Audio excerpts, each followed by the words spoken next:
I'm not here for your approval.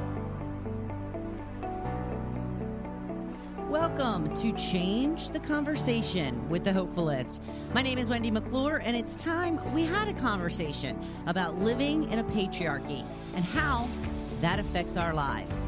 Together, we can make a difference and change the conversation. Hello and welcome back. I thank you for being here.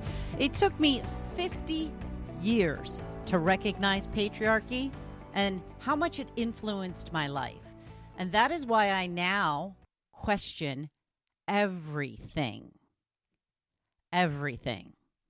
Like, for example, I spent most of my life feeling like I was broken, like there was something wrong with me. Because when I grew up, and I was told as a little girl, when you grow up and get married and have a family, I bought into that. I thought that that's what you did. You grew up and you got married and you had babies. And if you didn't do that, well, then there was something wrong. And I grew up with, magazines talking about how important it was to catch a man and then keep a man and keep your man happy and keep your man satisfied, and books and movies and sitcoms talking about, what life is supposed to be like for women in this country once you get to be a certain age. And the fact that I was 40 years old and still not married really wore on me. It really made me feel like there was something wrong with me because I wasn't picked. I didn't have somebody outside of myself that found me worthy enough to pick me and give me the validation that society said that I needed. So all of those years between like 20 and 40, I always felt like there was something wrong. Therefore, I was not worthy of having all of the things that you're entitled to have when you live in the United States. And it really got bad from 30 to 40. But then when I was 40, I started dating my now husband.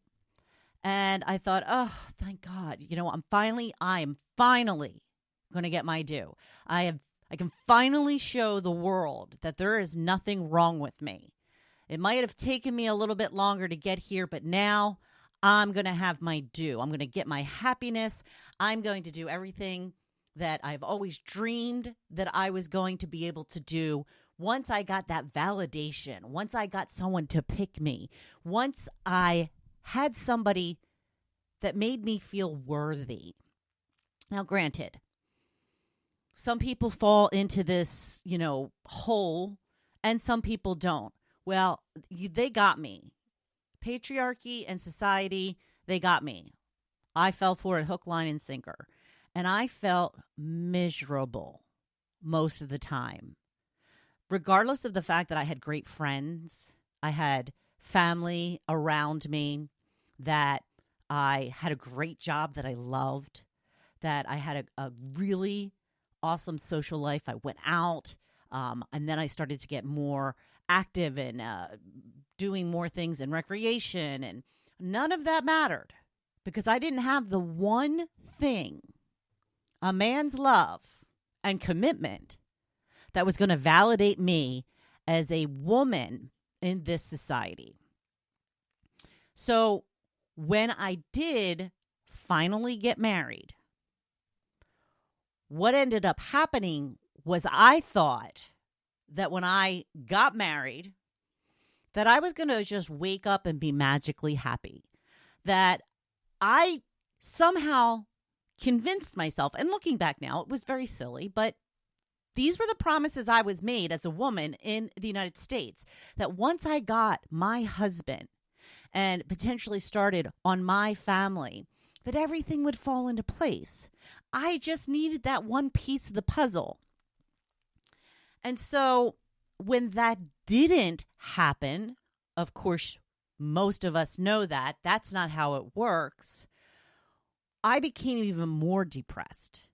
I felt even more broken I felt even more wrong and wronged because this is what I waited for all of this time. And now that I finally have it, I'm more miserable than ever. So you know what that made me do? That made me internalize the problem once again. Why is everybody happy when they get married and I'm not? Why can I not figure out what it's going to take to make me happy? Maybe I picked the wrong person. Maybe I'm not meant to get married. These are all of the things that were whirling around in my head in the first couple of months after I got married. Never once did I question the system. Never once did I say, maybe it was never about the marriage. Maybe it was never about the external validation. Maybe it was inherent in me all along. Maybe I just had to be the one to accept me and trust myself to do what was right and best for me, to be free enough to be myself and to feel the happiness that I had longed for so long. No, I didn't question the system because that's what we're taught. Don't question the system. Now, you may have heard this growing up. I know I heard it all the time. That's just the way things are. Because when you're young, you can ask these questions knowing that it doesn't seem right. It doesn't seem fair, that things are different for boys than they are for girls. And you ask about it, and the answer that I always got was, that's just the way things are. And it wasn't until, and I accepted that. And I just went on with that knowledge. Well, that's just the way that things are. Well, that's really no longer the case. Because now people are asking questions. And we're not liking the answer. That's just the way that it is. That's the way it's always been. Okay, who cares? It's time to change the system because the system is not working for us. And when I say us, I mean women. You know, I have spent the last 2 years digging in to patriarchy and how the deck is always stacked against women. That patriarchy is basically letting men off the hook at the expense of women. It goes back to we're taught from the time that we're young kids that girls are responsible to make sure they don't distract the boys. That's why these dress codes are so enforced, more so on girls than they are on boys. Because we were always led to believe that if the boys got distracted because of something we were wearing, that was our fault. So not only did you put on a child the responsibility to control somebody they have no control over, but you let the boys know that when they get distracted, they won't be blamed. It's not their fault. It's that girl over there's fault because of the way that she's wearing her shirt or whatever it may be. We've been telling little boys from the time that they are little boys that it is not their fault if they get distracted by women, if they are dressed a certain way. In fact, there are whole religions built around the fact that women are distracting men, grown men, so much, not even trying to wear certain clothes, just the fact that their body is visible, that they are forced in these religions to cover their entire bodies, sometimes cover their heads, because the men can't be tempted by those women and their bodies. They somehow made us believe that this was our responsibility. And we took on that responsibility for a long, long time. But we're asking more questions now. We're asking better questions now. Because If men can't control themselves around a woman who is showing off her shoulders, how can he be in control of a country or a state or a city? If it takes that little amount of anything to distract him to the point of potentially assaulting somebody, they obviously have no self-control. Now, the whole thing's BS. It's complete and total BS. Because if it were about seeing women's bodies, if it were truly about men not being able to control themselves, and I stand by the fact if they can't, then they shouldn't be in charge of anything. But that's a lie. They can control themselves. Because if it were about how much skin a woman was showing, then there would be assaults on the beach every single day. And there's not. You know why? Because men can control themselves. But they're given the idea from the time that they're little boys that they don't have to be held accountable for their own actions because women will get the blame. And hey, that's a pretty good deal if you're a boy and you're a man. It's a pretty good deal. But don't sit here and act like women who are speaking up about the system being rigged is the enemy. I'm just pointing out how things have always been, how unfair they have always been, and honestly, how ridiculous they have always been. You know, I had somebody come after me not that long ago telling me that I am just vicious when it comes to men. No, what I'm talking about is how men have gotten away with so much mistreatment of women, or the fact that they can hold women out of certain things that they want to. And I'll give you an example of this. I have to thank my friend Marcy for sending me this article just today. Here's an example. The FBI Academy has just settled a lawsuit for $22 million with 34 female recruits that had been subjected to a hostile working environment in which they were judged more harshly than their male peers and excessively targeted for correction and dismissal. Now, one of the women said she was admonished to smile more and subjected to repeated sexual advances.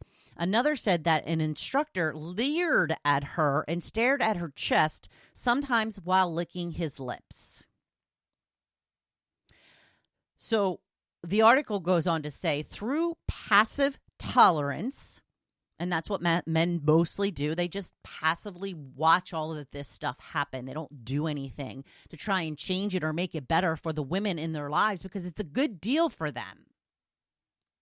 So through this passive tolerance, the lawsuit said that the FBI has intentionally allowed the good old boy network to flourish unrestrained at the FBI Academy. I read a study not that long ago that was about the Citadel. And I remember when this happened because it was such a huge deal. They were allowing the first woman into the Citadel. And the guys didn't like it. The guys didn't like it because they didn't want a woman to see them potentially break down and collapse from physical exhaustion, or to be reprimanded the way that you sometimes are in these types of situations. And that's what they did. They treated her like such garbage, which they still do in male-dominated fields. Not all of them, but a lot of them. That's how they keep them out. And that woman at the Citadel left after about a week, give or take, because she couldn't take it, because they were so brutal to her. And it's still, this is how it is in a lot of the armed services, obviously still at the FBI. So when you are warning your daughters about what to look out for, what to be safe from. When you're talking about how you shouldn't walk in the dark alone, what are you warning them against? Men, strange men. Be aware of strange men. Make sure that no men are following you when you're walking out at night. Or better yet, just don't walk out at night. At the bar scene, when you're telling a young girl, your daughter, or what have you, when you're at the bar, never go home alone with somebody you just met. Who is that? It's a man. Don't leave the bar with a man you just met.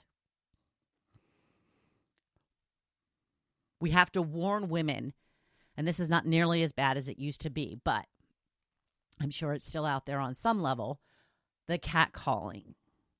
That when you are walking past a group of men who are doing whatever, they often will yell out sexual innuendos to you. Who is doing this? That's right, it's men. So we all know that we have to be warning young girls, not even just young girls, women, about men, because men can be dangerous. In fact, here are some stats. 1 in 5 women will be raped at some point in their lives. 1 in 5 women, compared to 1 in 71 men. Domestic violence. 1 in 5 college women has been verbally abused by a dating partner, and 1 in 6 college women has been sexually abused in a dating relationship.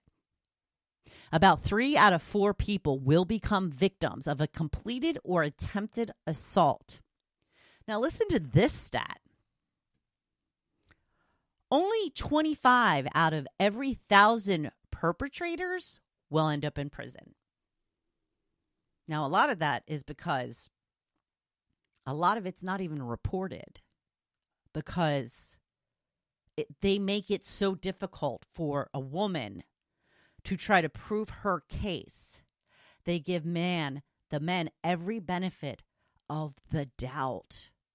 And it's on you to prove that he did something wrong. And some women just aren't up for it. It's a traumatic experience, not one that anyone wants to relive. But men are the ones who are doing this predominantly. Men are the ones we are warning women for, about, against. I've also seen a number of stories where men are masturbating. I didn't want to say that word, but I couldn't figure out how else to say it. While on public transportation, when they're across from a woman. There was a story I saw where a woman was sitting next to a man that was doing that. And when she asked to have her seat moved, she was told no. One time it was on a subway train, and when the woman went and reported it, they were like, I don't really know what we can do. I don't know if there's anything that we can do. This is why women don't report. Because it's just infuriating to try to do something about it and then be told, I don't even know if we can do something, right? So women are constantly interrupted and their ideas are downplayed when it comes to the office. There are all these, and I will get more in dive a little deeper into this at some point, but there are all these studies that say that a woman can take up 30% of the meeting. She'll speak for about 30% of the meeting. The rest of the meeting, 70% will be spoken by men, and somehow men perceive that woman as speaking more than half the time. It's the perception, and they don't like women in their spaces to this day, which is why they still interrupt women, don't acknowledge their ideas, do all kinds of issues like that happened at the FBI Academy. It is men doing this. Men. And I want to bring up something that I just kind of came across. You know the little saying, sisters before misters. Yeah, it's cute. It's funny. Sisters before misters. It's not really degrading to anybody. But what is the male version of that? Bros before hoes. So every woman is a hoe? Men can get away with that. Men are allowed to call every woman a hoe. But if you speak the truth about how the system is rigged against women, then you're wrong and you're bashing men. Because when this person came at me, they used every trick in patriarchy against me, telling me how I was just being disrespectful to all of the men, and they felt the need to defend the men in their lives. Trust me, hon, they don't need defending. They're good. And if somebody wants to talk to me one-on-one, bring it on. I'm fine with that. When I say things about men in general, it's about men in general. Men know that they have this reputation. Men know that they are a group that needs to be warned against. Do you think that men aren't telling their daughters how to stay safe around men? The only people who can change this perception of men is men. And coming after the person that is trying to bring more awareness about the extent of how insipid patriarchy is and how it's just pounded into our head from the time that we're young to not ask questions. And that if you see somebody challenging patriarchy like the way that I do, then you need to put them in their place.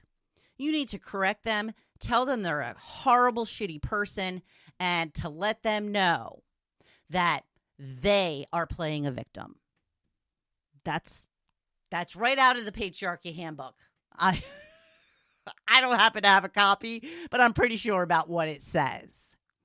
So I've had a lot of people say some things about me in the last couple of years since I have stepped out of my role, my woman role in society as being somebody who's going to be quiet and sit back and just go along to get along. Yeah, I made a decision 2 years ago. I'm no longer going to do that.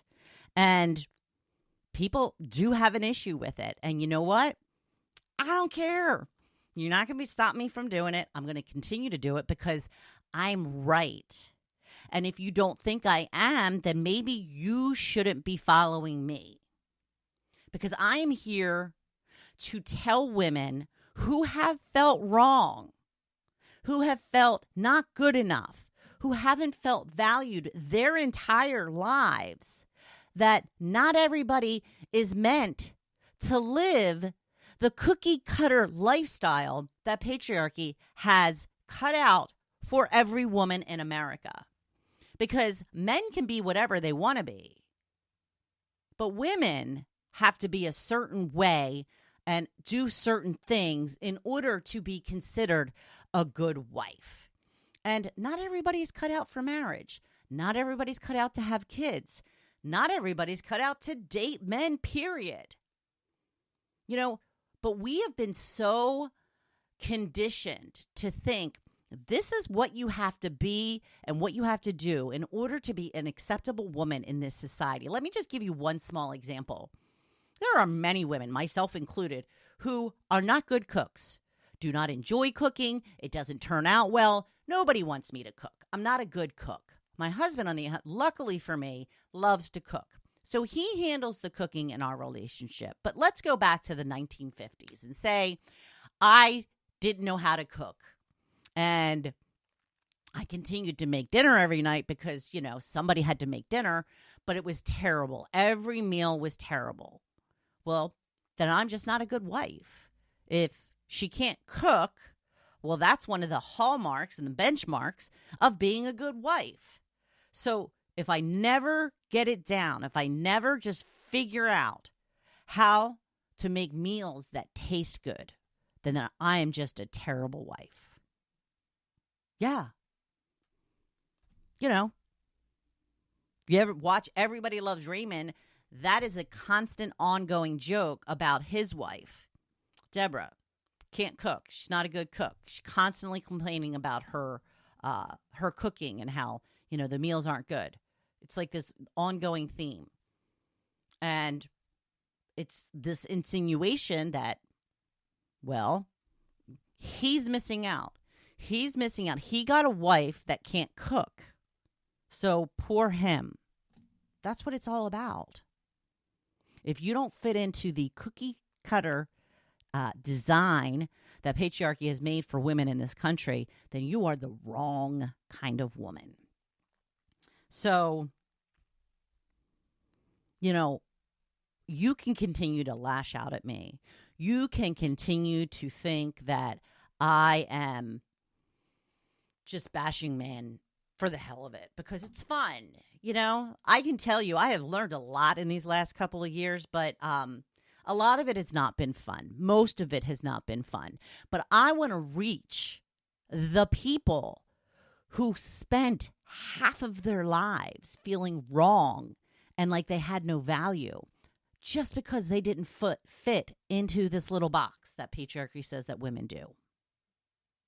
If that's how you ever felt, if you ever felt like I did, like I was wrong, like I was broken, like I didn't have value, that is what I do this for.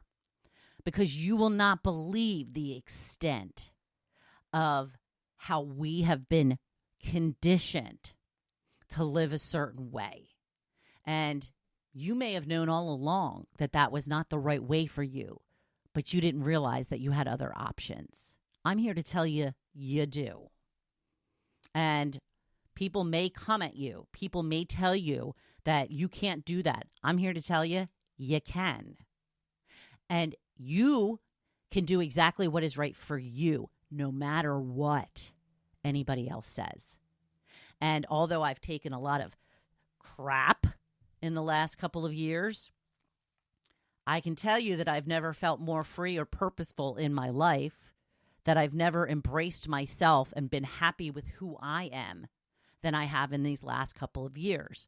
And it has been a huge disappointment, the amount of people who literally just refuse to see what I am trying to do and just count me out as somebody who has turned into an angry feminist, a man-hating feminist. Go ahead. You can call me that all you want. I know what I'm trying to do, and I believe the people that listen to this podcast know what I'm trying to do, and that's why they come back, and that's why you listen each and every week, and I love you for that, and thank you for that. And I'm going to be rehauling my coaching options soon so that we can work on this together. We can figure out where in life we went wrong, where on the path did we take the road that really truly wasn't meant for us authentically. So I want you to keep seeking the truth, ladies, because we are stronger together. And I want you to know that I am always here cheering you on. Thank you for joining me in this conversation. Together, we are better. Please visit my website at hopefulist.com and remember to hit that subscribe or follow button.